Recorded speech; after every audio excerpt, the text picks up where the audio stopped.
Ya, Assalamualaikum warahmatullahi wabarakatuh. Saya akan menjelaskan singkat aja ya tentang penugasan kelompok implementasi keperawatan. Jadi nanti untuk kelas A dan kelas B dibuat menjadi 6 kelompok besar. Setiap kelompok sudah memiliki diagnosa keperawatannya masing-masing ya. Bisa teman-teman baca di sini dari kelompok 1 sampai kelompok 6. Ini untuk kelas A, kemudian untuk kelas B juga sama ya. Dibuat 6 kelompok terus masing-masing sudah punya diagnosa keperawatannya. Lalu kelas A dan kelas B membuat tabel perencanaan keperawatan dan implementasi keperawatan berdasarkan diagnosa keperawatan masing-masing. Setelah mempelajari video ini, kemudian saya juga akan mengirimkan tabel dalam bentuk Word.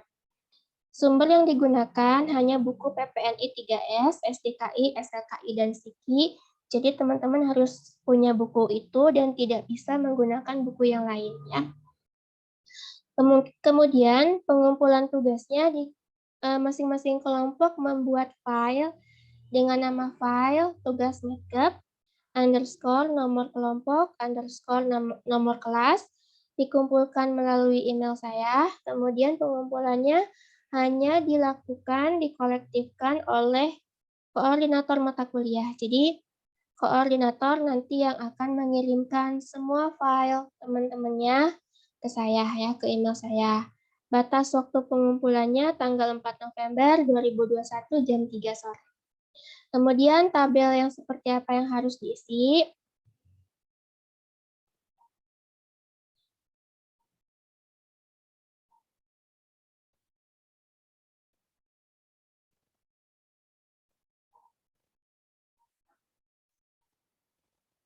Nah, udah muncul ya. Tabel yang harus diisi itu adalah tabelnya seperti ini. Nah, tapi nanti teman-teman akan dapat tabel yang kosong ya, yang kosong belum diisi. Nah, kalau ini saya kasih contoh dulu buat teman-teman ya supaya tidak bingung cara mengisinya seperti apa. Jadi nanti itu ada yang disebut dengan tabel perencanaan keperawatan dan implementasi. Nah, diagnosa SDKI ini kalian dapatkan atau kalian buat sesuai dengan tugas kelompoknya masing-masing ya. Kan ada yang dapat nyeri, ada yang dapat lesian jalan napas, ya itu disesuaikan. Nanti kalian buka buku SDKI-nya, kemudian kalian tuliskan lagi ya. Sebelum menuliskan diagnosa keperawatannya, tolong dituliskan dulu kode diagnosanya. Kode diagnosa itu ada ya di setiap, mau itu di daftar isi maupun di lembarnya itu ada. Kalian harus menuliskan kodenya, kemudian tulis diagnosanya apa.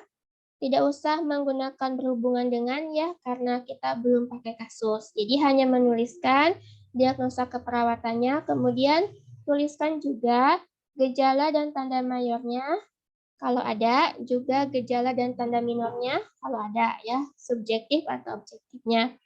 Setelah buku SDKI selesai, teman-teman buka buku SLKI ya. Di buku SLKI cari implementasi apa sih yang harus diberikan untuk diagnosa keperawatan defisit nutrisi. Di sana nanti ada ya, pertama kalian buka dulu daftar isinya, kemudian cari tentang nutrisi. Di situ ada tentang status nutrisi. Nah, sebelumnya tuliskan lagi kodenya apa ya, baru menuliskan labelnya apa ya, misalnya labelnya status nutrisi. Kemudian ekspektasinya apa? Kan ada 3 ekspektasi, ada yang membaik, menurun, meningkat ya. Kriteria hasilnya apa? Tuliskan lagi apa yang ada di buku ya. Baru setelah selesai dari buku SLKI, kalian pindah ke buku SIKI. Nah, di buku SIKI ini intervensi keperawatannya cari yang sesuai dengan diagnosa defisit nutrisi dan luaran status nutrisi. Nanti teman-teman akan dapatkan manajemen nutrisi ya. Manajemen nutrisi itu punya kode juga. Nah, kodenya tolong ditulis dulu. Baru nanti kalian tulis tindakan keperawatannya apa, mulai dari observasi, terapeutik, edukasi, sampai ke kolaborasi ya. Ditulis aja semuanya. Nah, nanti setelah selesai dengan buku Siki, sekarang kalian punya tugas untuk mengisi implementasi keperawatan ya. Implementasi keperawatan itu tidak ada standarnya. Jadi yang kita punya standar itu hanya 3, mulai dari diagnosa, kemudian luaran atau kriteria hasil, dan intervensi. Jadi implementasi itu adalah lanjutan dari intervensi. Kalau intervensi ini merupakan rencana ya, apa sih yang akan kita berikan, apa sih yang akan kita lakukan kepada pasien. Kalau implementasi itu sudah dilakukan gitu, kita sudah melakukannya. Sehingga yang kita tuliskan di sini adalah mengganti kalimatnya menjadi kalimat aktif. Kalimat aktif itu menggunakan imbuhan "me", ya. Jadi sama ininya, konteksnya sama dengan intervensi. Contohnya, di intervensi kita tulis di bagian observasi, identifikasi status nutrisi. Maka di implementasinya, di bagian observasinya kita tulis mengidentifikasi status nutrisi. Kemudian selanjutnya contohnya, identifikasi alergi dan intoleransi makanan, implementasi keperawatannya kita ganti awalannya menjadi mengidentifikasi alergi dan intoleransi makanan. Ya, begitu seterusnya. Sama untuk terapetik juga, untuk edukasi dan kolaborasi juga sama. Ya, jadi itu nanti yang harus kalian isi di dalam tabel perencanaan keperawatan. Kalau ada pertanyaan, nanti silahkan dijapri aja ya.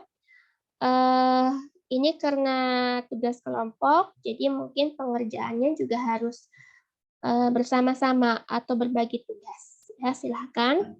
Saya rasa itu ya yang bisa saya sampaikan untuk penugasan implementasi keperawatan.